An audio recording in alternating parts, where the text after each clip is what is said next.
আমার বাবার হত্যার বিচার চাই আমি। আপনারা এই বিষয়ে আমার সহযোগিতা করবেন, আপনারা নিউজ করবেন, আপনারা জানাবেন, আপনারা সারা বাংলাদেশ সহ সারা ওয়ার্ল্ডের সব জায়গায় আপনারা আলোড়ন সৃষ্টি করে দেন যেন আমার বাবার হত্যার আমি বিচার পাই।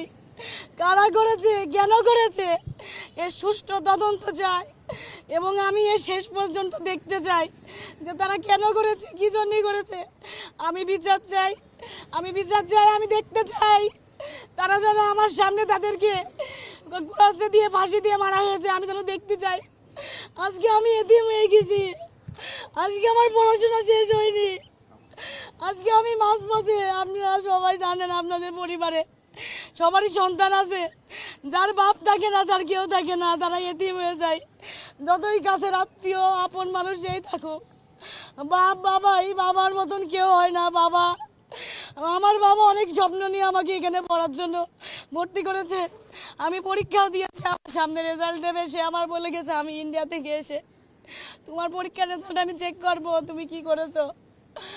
আমার কোনো কথা সে রাখতে পারি, সে চলে গেছে। আপনারা শুধু আমার অনুরোধ, আমার বাবার এইটার বিচার করবেন। একটা সময় 14 বছর আমার বাবা বিভিন্ন মিথ্যা মামলার হুমকিতে পলিয়ে থেকে যখন আমি অনেক ছোট, তখন আমার বাবার কাছে পাইনি। যখন আমার একটু বুঝ হয়েছে, আমি যখন একটু বুঝ, তখন আমার বাবাকে আমি কাছে পেয়েছি, এখন আমি হারিয়ে ফেললাম। আপনাদের কাছে আমার অনুরোধ, আপনারা আমার বড় ভাই, কি আমার বাবার মতন, আপনারা আমাকে সহযোগিতা করবেন। আমি আমার বাবার হত্যার বিচার চাই এবং আমি নিজে স্বচক্ষে আমি দেখতে চাই আমাকে কারা এতিম করলো, কেন করলো এভাবে।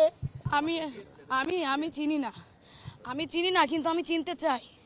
এবং আমি হারুন স্যারকে আমি বলে এসেছি যে আপনি আইডেন্টিফাই করেন কেন এরকম হলো, কারণ আমি ল পড়তেছি, আমিও কিছু আইনের নিয়ম জানি। আপনি ইনভেস্টিগেশন করুন, আপনি দেখুন তারা কারা, আমাকে চিনান, দরকার আমি চিনতে চাই, আমি প্রকাশ্যে তাদের মৃত্যু দেখতে চাই। আমাকে এভাবে এতিম করে দিল আমার বাবা।